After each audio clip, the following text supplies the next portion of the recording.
Hello, কেমন আছেন সবাই? আশা করি সবাই অনেক ভালো আছেন। অনেকে হয়তো গল্পটির জন্য অপেক্ষা করেছিলেন। আসলে আমি খুব দুঃখিত।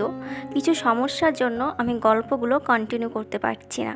আসলে মন ভালো না থাকলে কোনো কিছুতেই মন বসে না। আপনারা সবাই একটু আমার জন্য প্রে করবেন, যাতে আমার সমস্যাগুলো সমাধান হয়ে যায় আর সব কিছু যেন খুব তাড়াতাড়ি ঠিক হয়ে যায় আর আমি আপনাদের মাঝে আবার আগের মতো গল্প নিয়ে হাজির হতে পারি। তো অনেক কথাই বললাম, চলুন শুরু করা যাক গল্প। শালুক ফুলের লাজ নাই, পর্ব 24। লিখেছে রাজিয়া রহমান। ধ্রুবর মন বিক্ষিপ্ত হয়ে আছে। একটু আগে শাপলা কল দিয়েছে শালুকের ফোন থেকে। আদনান যা যা করেছে সব বলেছে শাপলা ধ্রুবকে। তারপর থেকে ধ্রুবর মন মেজাজ বিগড়ে আছে। রাগ উঠেছে সপ্তমী। অযথাই মাথা গরম হচ্ছে। এই শীতের দিনে ধ্রুবর শরীর থেকে ঘাম বের হচ্ছে। যা নিয়ে ধ্রুব চিন্তায় ছিল তাই হচ্ছে। নিজেকে শান্ত করার চেষ্টা করলো ধ্রুব। এরকম অযথায় রাগে ফুসফুস করার অভ্যাস ধ্রুবর নেই। ধ্রুব মাথা ঠান্ডা রেখে কাজ করার মানুষ। এই মুহূর্তে অতিরিক্ত রাগ ধ্রুবকে ভাবিয়ে তুলছে। সে কি নিজেকে কন্ট্রোল করতে ব্যর্থ হচ্ছে? ধ্রুবর দাদি বলতেন, অতিরিক্ত রাগ হলে যাতে মাটির দিকে তাকিয়ে থাকলে রাগ মাটি হয়ে যায়, আর নয়তো পানির দিকে তাকিয়ে থাকতে তাতে রাগ পানি হয়ে যাবে। এই বিশাল শপিং মলের 2 তলায় এই শোরুমের চৌহদ্দিতে কোনো মাটি নেই, আর না আছে ওভাবে দেখার মতো কোনো পানি। বোতলের পানির দিকে তাকিয়ে রাগ কমানোর কোনো উপায় পেল না।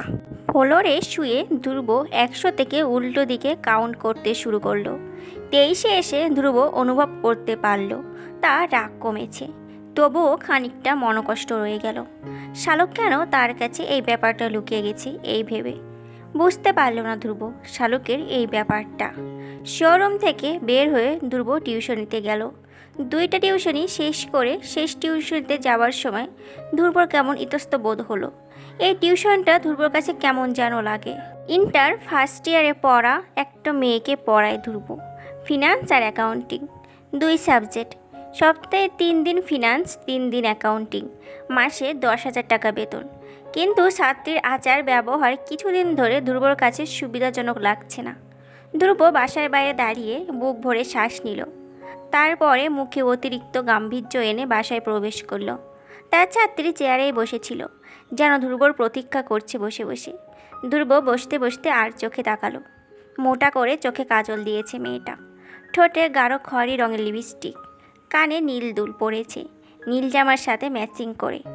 ধ্রুব একটা হতাশার দীর্ঘশ্বাস ছাড়ল। এই মেয়েটার হাবভাব সুবিধাজনক লাগছে না বলে ধ্রুব প্রথমেই বলে দিয়েছিল সে বিবাহিত। কিন্তু মেয়েটার মধ্যে তার কোনো ভ্রুক্ষেপ নেই। ধ্রুব গম্ভীরভাবে বলল, গতকাল যে আর্থিক অবস্থায় বিবরণী করতে দিয়েছিলাম, আগে ওটা দেখাও। ধ্রুবর ছাত্রীর নাম নিশা। নিশা খাতা বের করে বলল, স্যার আমার দিকে তাকান। ধ্রুব খাতার দিকে তাকিয়ে বলল, তোমার দিকে তাকানোর কি আছে? তোমার কি তাকিয়ে থাকার জন্য আমাকে মাসে 10,000 টাকা দেওয়া হয় না? টাকা দেওয়া হয় তোমার লেখাপড়ার দিকে তাকানোর জন্য। তাই নিজের সাজগোজ বন্ধ করে মন দিয়ে নিজের মেধাকে সাজাও, পড়ালেখায় মন দাও। নিশা ফিসফিস করে বলল, মন তো স্যার আমার কাছে থাকে না, আপনার কাছে থাকে। ধ্রুব শুনতে পেল কথাটা, কিন্তু জবাব দিল না। নাচনার ভান করে রইল। নিশা আবারও বলল, আমার দিকে তাকালে আজকে আপনি একটা মজার জিনিস দেখতে পাবেন। আজকে আমাকে অন্যরকম লাগছে, সেটা দেখতে পাবেন। ধ্রুব না তাকিয়ে বলল, কেন, তোমার কি আজকে মাথায় শিং গজিয়েছে নাকি? বাজে কথা বন্ধ করো। তোমার অঙ্ক মেলেনি। কোনটা কথায় বসবে তুমি সেটাই এখনও বুঝতে পারছো না।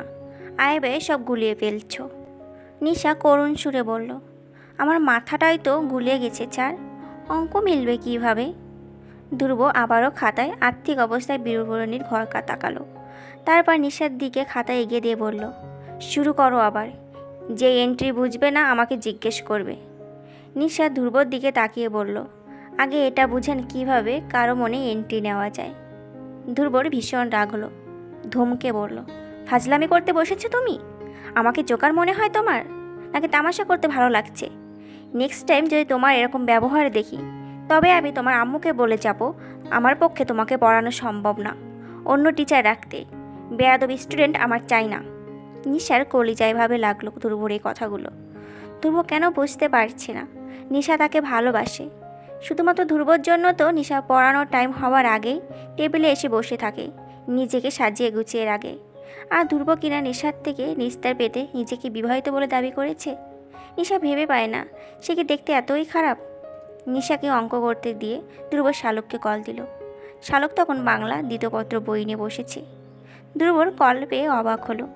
এই সময় ধ্রুব তো কখনো কল দেয় না, আজ হলো কি হঠাৎ? তৈরি করে গেলে শালুক রিসিভ করলো। ধ্রুব যথাসম্ভব মধুর স্বরে বলল, কি করছো? খেয়েছো তুমি?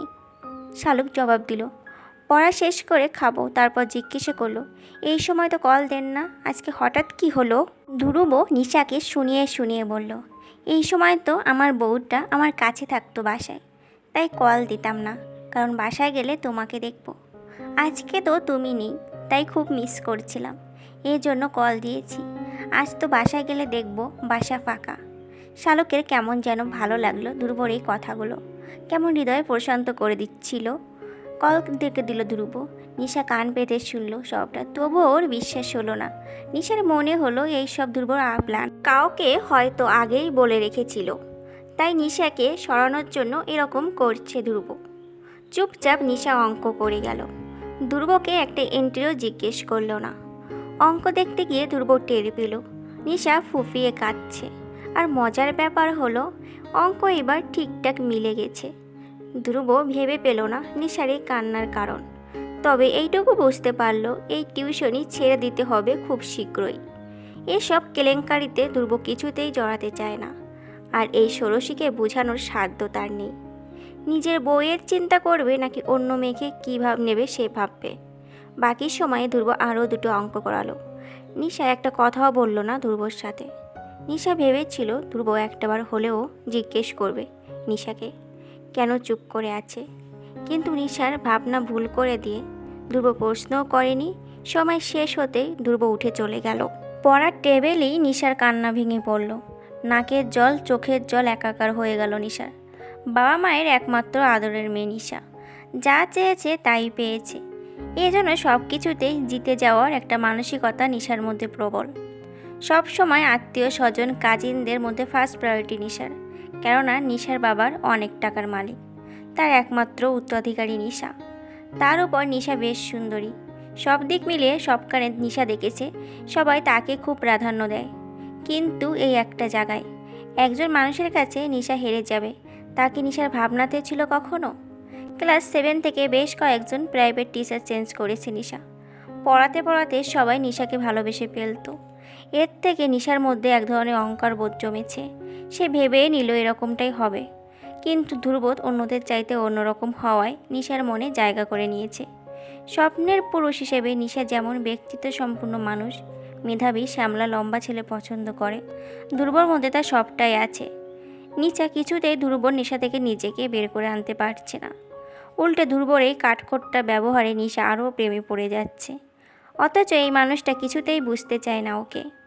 ধ্রুব বাসায় ফিরে শটান হয়ে শুয়ে পড়ল। আজ আর রান্না করতে ইচ্ছে করে না, একা একা খেতে ইচ্ছে করে না। পুরো বাসা কেমন ফাঁকা ফাঁকা লাগছে। একটা মানুষের অনুপস্থিতিতে এই বাসাটাও বুঝে গেছে। ধ্রুব বুকের ভেতর ভীষণ জ্বালা বড় অনুভূতি টের হচ্ছে। কেন অত অন্তর পড়ছে, কেন শালুককে এভাবে হৃদয় আসন গেড়ে বসেছে। আজ যে শালুক কাছে নেই, অথচ ধ্রুব এই সামান্য বিরহ সহ্য করতে পারছে না। শালুক পড়া শেষ করে খেতে গেল। আদনান অপেক্ষা করছিল কখন শালুক খেতে যাবে। শালুক খেতে বসে দুলোকমা খেয়েছে। সেই সময় আদনান গেল ভাত খেতে। মাকে ডেকে ভাত দিতে বলল। শালুক বুঝতে পারল আদনান ইচ্ছে করেই এই সময় এসেছে। ভাতের প্লেট নিয়ে শালুক দাদার রুমে চলে গেল। আদনান বুক ভরা ব্যথা নিয়ে তাকিয়ে রইল। শালুক কেমন করে তাকে ইগনোর করে যাচ্ছে। এত ভাব কীভাবে হলো শালুকের? নাকি দুর্বশে থাকতে থাকতে শালুকও এরকম হয়ে গেছে?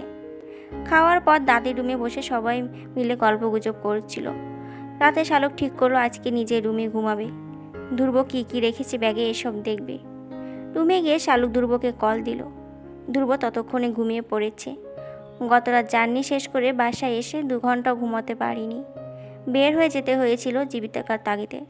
সারাদিন খাটুনি শেষে আজ বিছানায় পিঠ দিতে শালুক ভাবতে ভাবতে ধ্রুব ঘুমিয়ে পড়ল। শালুক যখন ধ্রুবকে কল দিয়েছে তখন রাত 12:15। শালুক ফোন রেখে সবেমাত্র ব্যাগ খুলেছে। এই সময় দরজায় টোকা পড়ল। শাপলা ভেবে শালুক দরজা খুলতেই দেখলো আদনান দাঁড়িয়ে আছে। শালুককে কথা বলার সুযোগ না দিয়ে আদনান মুখ চেপে ধরে দরজা বন্ধ করে দিল।